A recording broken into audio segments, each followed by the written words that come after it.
Good morning everyone, কেমন আছো সকলেই? আশা করছি সকলেই তোমরা ভীষণই ভালো আছো। আমরাও মোটামুটি সবাই ভালো আছি। এখন ঘড়িতে প্রায় বাজে 8টা। এখন থেকেই তোমাদের সবাইকে সাথে নিয়ে আজকে ব্লগটা স্টার্ট করলাম। আশা করছি তোমাদের আজকে ব্লগটা দেখতে খুব ভালো লাগবে। সকালটা তো শুরু হয়েছে সেই 6টার দিকে। সকালে উঠে সকালের সমস্ত কাজবাজ কমপ্লিট হয়ে গেছে, মানে ঘরটর মুছে স্নান টান করে পুজোটা দিয়ে নিয়েছি। দিয়ে এই যে এখন চলে এসেছি রান্নাঘরে, এখন রান্নাটা বসাবো। আর বর্মশাইকে কখন থেকে ডাকছি, বলছি ওঠো ওঠো, পরে আবার না দেরি করে উঠে পরে আমাকে আবার বলবে তুমি কেন ডাক দেওনি। তো ওকে ডাক দিয়ে এই যে এখন চলে এসেছি রান্নাঘরে, এখানে রান্নাটা সারবো।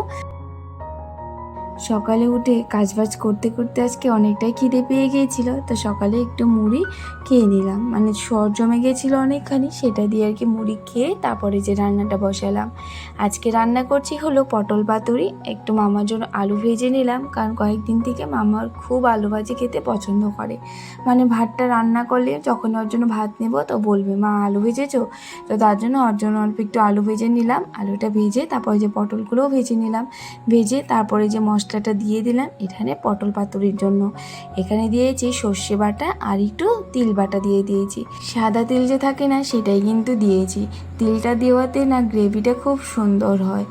তো যাই হোক, এখানে এই যে দেখো পটল পাতুরির জন্য মশলাটা করে নিয়েছিলাম, আর এখানে মশলাটা দিয়ে তারপর একটু কষিয়ে একটু গুড় দিয়ে দিলাম। গুড়টা দিলে কি হয়, মিষ্টি মিষ্টি লাগে খেতে, কিন্তু বেশ ভালো লাগে, মানে রান্নার টেস্টটাই কিন্তু বদলিয়ে দেয়। আর চিনিও দিতে পারি, কিন্তু চিনি তো ওই যে বাবা খায় না, সুগার আছে বলে চিনি দিইনি, তো একটু গুড় দিয়ে দিয়েছি, হালকা একটু দিয়েছি যাতে একটু হালকা হালকা মিষ্টি হয়। তো এখানে দেখো পটলগুলো যে ভেজে রেখে দিয়েছিলাম সেগুলো এই যে পটল মানে মশলাতে দিয়ে দিলাম পটলগুলো। আর এখন এক সাইডে ভাতটাও বসিয়ে দিয়েছি। বরমশাইও না স্নান করতে চলে গেছে, আর এর মধ্যে আমার আজকে রান্নাটাও হয়নি। তো আজকে মানে ভাবলাম যে একটু রান্না করব, যদি দুপুরের জন্য তাড়াতাড়ি রান্না করে রাখি, পরে আবার দুপুরে শুধু মাছের ঝোলটাই বানাবো। তো এখানে আলুর দম করব বলে আলুর দমের মশলাটাও কষিয়ে নিলাম, কষিয়ে যে আলুগুলো দিয়ে দিলাম। আর সত্যি কথা বলতে আজকের আলুর দম খেতে কিন্তু আমার কাছে বেশ ভালো লেগেছিল, বাবারও নাকি খুব ভালো লেগেছে। আর কালকে যে পনিরটা মানে করে রেখে দিয়েছিলাম রাত্রে, একদমই অল্প হয়েছে। তো ভেবেছি আজকে আবার যখন আমাদের দুধওয়ালা কাকু আসবে সেখান থেকে আবার আধা লিটার দুধ রেখে সেটুকু দিয়ে পনিরটা বানিয়ে পরে গিয়ে, মানে পনিরটা তো সাথে সাথে দেওয়া যাবে না ভেজে, সেই কারণে ভাবলাম যে পরে আবার ভেজে পনির মানে এই রসাটাতে দিয়ে দেবো। তো এখন তার জন্য দিইনি। তো এই যখন আলুর দম বানিয়ে রেখে দিলাম, বাস এখানে রান্নাবান্না সকালে কমপ্লিট হলো। আর এর মধ্যে আমার মাম্মামা উঠে পড়েছিল। আর এই দেখো বাবা না সুপারিগুলো রৌদ্র দিচ্ছে, যেই দিন থেকেই সুপারিগুলো কাটা হয়েছে ওই দিন থেকেই না রৌদ্র হচ্ছে না, মানে বৃষ্টি বৃষ্টি হচ্ছে বলে সুপারিগুলো কেমন একটু নষ্ট নষ্ট হয়ে গেছে। কি হয়েছে? ঘুম থেকে উঠে কি বলছে? কি হয়েছে বাবা? হ্যাঁ, চল আসো খুলে নে। আর এখানে বর্মশাও খাওয়া দাওয়া করে চলে গেছে, আর মাম্মামও উঠে পড়েছে। আর আজকে মাম্মাম কিন্তু অনেকক্ষণ ঘুমিয়েছে, 9:30টার দিকে উঠেছে ও ঘুম থেকে। আর এখানে উঠে মনটা একটু খারাপ ছিল, তো এখন দেখো একটু কোলে নিয়ে আদর আদর করার পর এখন মনটা একটু ভালো হয়ে গেছে। তো এখানে ও বসে আছে, আর আমি এর মধ্যে ভাবলাম তাহলে আগে বিছানাটা ঠিক করে নিই, তারপর তোমাকে কোলে নেব। তো এই যে এখানে বিছানাটা ঠিক করছি আর ওর সাথে গল্প করছিলাম, কারণ ওর সাথে গল্প না করলে আবার কখন যে রাগ উঠে পড়বে বুঝতেই পারবো না। আজ বাম্মার ঘুম থেকে ওঠার পরই মনটা ভীষণ খারাপ ছিল, তো একটু আদর করার পর এখন মনটা খুব খুশি হয়ে গেছে। তো দেখো এই যে আমার সাথে কত গল্প করছিল। আর এখানে আমার মানে বিছানাটা ঠিক করছিলাম, ও বলছে দাও মা আমিও খেতাগুলো ভাঁজ করে রাখবো। তো আমি ভাঁজ করছিলাম, ও বললো আমিও রাখবো। তো আজকে আবার ভেবেছি বেডশিটটা চেঞ্জ করব, অনেক কয়দিন হয়ে গেল বেডশিটটা পাতা রয়েছে, তো ভাবলাম আজকে চেঞ্জ করব। আর এখানে যে যে ছোটো ছোটো বালিশগুলো ছিল সেটাও মানে কাভারগুলো অনেক দিন হয়ে গেছে, সেগুলো ধোয়া হয়নি, তো সেগুলো বের করে নিলাম, ধুয়ে নেব। কয়েকদিন থেকে বৃষ্টি যা পড়ছে সেই বৃষ্টি আর থামছে না, মানে একটু পরপরই বৃষ্টি হচ্ছে, তো সেই কারণে কাপড় তো জমে গেছিলো, কারণ যেই দিনের কাপড় সেই দিন তো ধুয়ে দিতেই হয়, নয়তো অনেকগুলো কাপড় যেদিন জমে যায় তারপর কিন্তু আর ভালো লাগে না। তো আজকে মানে কয়েকদিন থেকে আর কাপড় রেখে দিইনি, ধুয়ে দিয়েছি, বৃষ্টি থাকুক বা যা থাকুক তাও ধুয়ে দিয়েছি। তো কাপড় তো সেইগুলো জমেছিল সেগুলো আর কি রোদ্রুতে দিয়ে দিয়েছি। আর এখন ভাবছি যে বেডশিটটাও ধুয়ে দিব, কারণ ধুয়ে দিলে ভালোই হয়, কারণ আজকে যদি রৌদ্র দেখেছি কালকে কি ঠিক আছে রৌদ্র নাও থাকতে পারে, এখন না কোনো গ্যারেন্টি গ্যারেন্টি নেই। তো তার জন্য ভেবেছি যে ধুয়ে দেবো, যতটুকু শুকাবে শুকিয়ে যাবে। তো এখানে যে মানে চুবিয়ে রেখে দিয়েছিলাম, এর মধ্যে কিন্তু মাম্মামকে খাইয়ে দিয়েছি। খাইয়ে দাইয়ে আমার অনেক কয়েকটা কাজ ছিল, সেগুলো করেছি। যেমন রান্না আরেকটা ছিল, মাছের ঝোল রান্না ছিল, সেটাও করলাম। করে টোরে তারপর মানে বেডশিটটা কিন্তু আগেই ভিজিয়ে রেখে দিয়েছিলাম, কারণ অনেকটাই নোংরা হয়ে গেছিলো।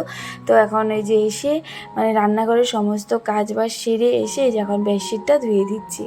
তো এই যে বেডশিটটা ধুতে আজকে অনেকটাই কষ্ট হয়েছে, কারণ এই বেডশিটটা না অনেকটাই ভারী, আর যে পিলো কভারগুলো আছে সেগুলো অনেক ভারী। তো যাই হোক, ভালো করে পারিয়ে তারপর চুবিয়ে আর কি খোঁচে ভালো করে ধুয়ে দিলাম। ধুয়ে যখন মেলে দিব, আর আজকে বললাম না অনেক কয়েকটা কাপড় দিয়েও রেখে দিয়েছিলাম, সেগুলো শুকিয়ে গেছে কয়েকটা, সেগুলো উঠিয়ে রাখছি। আর বাইরে দেখতেই পাচ্ছ কি সুন্দর হাওয়া দিচ্ছে। এমন হাওয়া থাকলেও কিন্তু বেশ কাপড়গুলো সুন্দর শুকিয়েও যায়। আমিও কাপড় ধুয়েছি, আর এই দেখো ওয়েদারটা আবার এই যে দেখো কি মেঘলা করে এসেছে। এখন নামিস না, বৃষ্টি একটু পরে নাম, আমার কাপড়গুলো একটু শুকিয়ে নিক। দেখো কি ওয়েদারটা কেমন করে এসেছে আবার। আর এখানে মামামকে স্নান টান করিয়ে নিয়ে এসলাম। আজকে মামাম খুব খেলা করছিল, আমি অনেক কাজ করছিলাম, ও আমাকে একদমই ডিস্টার্ব করেনি। এই যে বেলুন নিয়ে যে কখন থেকে খেলা শুরু করে দিয়েছি, সে খেলতেই ছিল। তারপর জোর করে নিয়ে আসলাম স্নান করানোর জন্য। তো স্নান টান করিয়ে নিয়ে ওকে এখন সাজুগুজু করিয়ে দিচ্ছি। আর কয়েকদিন থেকে মামাম বায়না ধরে চোখে কাজল দিয়ে দিতে হবে, তো মানে সাজুগুজু করিয়ে দিতে হবে সুন্দর করে। তো এই যে এখন ওকে চোখে একটু কাজল দিয়ে সুন্দর করে সাজুগুজু করিয়ে দিয়ে এখন ওকে খাইয়ে দেবো। বাবাকেও বলেছি স্নান করতে গিয়েতে, কারণ বাবাকে আর ওকে একসাথেই দিব, কারণ মা তো নেই, মা নয়তো বাবাকে দেয়। একে তো খাওয়াতে গেলে আধা ঘন্টার উপরে আর ওর খাওয়াই হয় না। আর এখানে বাবাও স্নান করে চলে এসেছে, তো বাবাকে ভাতটা দিয়ে দিলাম। বাবাকে ভাতটা দিয়ে তারপর মামাকেও খাইয়ে দেব। কি হয়েছে? কি আনেনি? আইসক্রিম আনেনি বাবা? মন খারাপ? না, কান্না করে না, না না কান্দে না। ও যে বাবা কান্দে না, আমার ছোনা, থাক কান্দে না। ও শুনিরাম কান্দে না, তুমি কান্না করো কেন? এ রাম, কান্না করে না, কানবে না? আনেনি, কানবে না তুমি? ওই শুনে থাক, মন খারাপ করে না, কানবে না।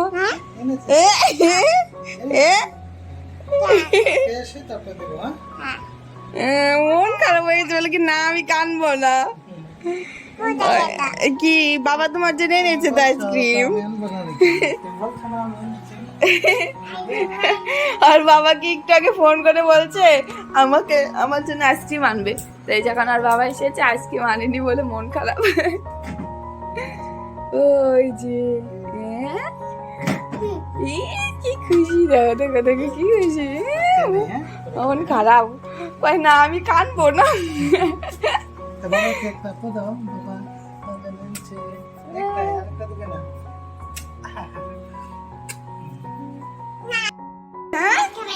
হ্যাঁ খাবো তো। পাও কেটে যাবে? আসো আমরা এই ঘরে আসি, বাবা আসবে তারপরে যাবো। আসো তো দেখো এখন কি খুশি, আর বাবা বলেছে যে আইসক্রিম এনেছে, তার জন্য কি খুশি। বাবা আসবে, বাবা পা ধুয়ে আসবে। আসো, বাবা আইসক্রিম এনেছে তোমার জন্য। খুশি খুশি, নাচো নাচো নাচো, একটু নাচো।